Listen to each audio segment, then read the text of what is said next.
Hi, this is Freelance Hacker and welcome back to this very new episode on this vlog. And you might be surprised about this little fun with this funnel in the intro, and I'm going to tell what was the purpose of that.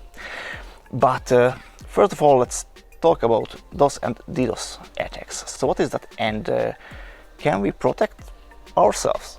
Okay, DOS stands for denial of service attack, and DDoS is distributed denial of service, which means then the server or the service gets a packet or a lot of packets which cause the service to effectively halt. For example, if an attacker can find a security hole in a service and can forge a packet and send to the service, which causes the service to shut down or something else, then this service will not serve anymore, so the legitimate users cannot reach it. And the other type of DOS attacks, which is more common, then when the attacker floods this service with a lot of packets. So, and this is when the funnel came into the picture. So in a normal way, when network packets like the water drops came in quite slowly, then the service can serve it. Let's assume that if a water drop gets into the funnel and gets out from it in, I don't know, 1 second, then it is served. If it cannot go through the funnel because it overflows or takes too much time to go through the funnel, then it's a failed serve. It's a failed service, so the user cannot reach the service what he or what she wants. Okay, so in a normal way, when the packets came, then this funnel or this service can easily serve it.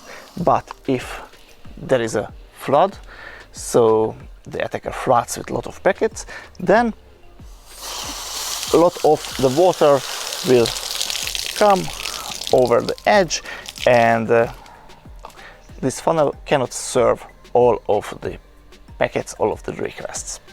Okay, so DDoS is distributed denial of service, which means then the packets comes from every area of the internet. In the case of the single DOS attack, the protection is quite easy because it came from one separated IP address, for example, so you can ban this IP.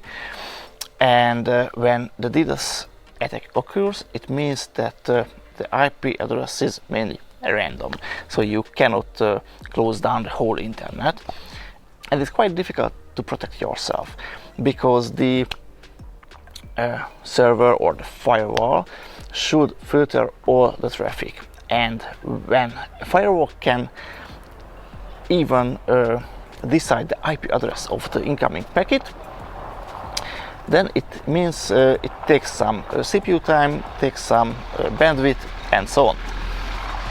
So the CPU will heat up, or the bandwidth will be not enough, or something like that happens.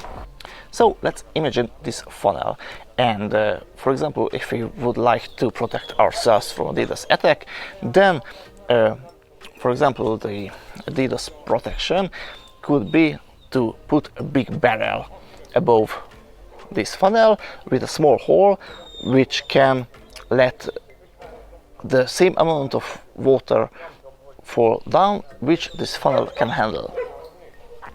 In this case, you can handle a sort of the DDoS attacks, but if the attacker gets a bigger botnet, for example, to attack your site or attack your service, then the barrel will fill up with water and the attacker gets to its goal.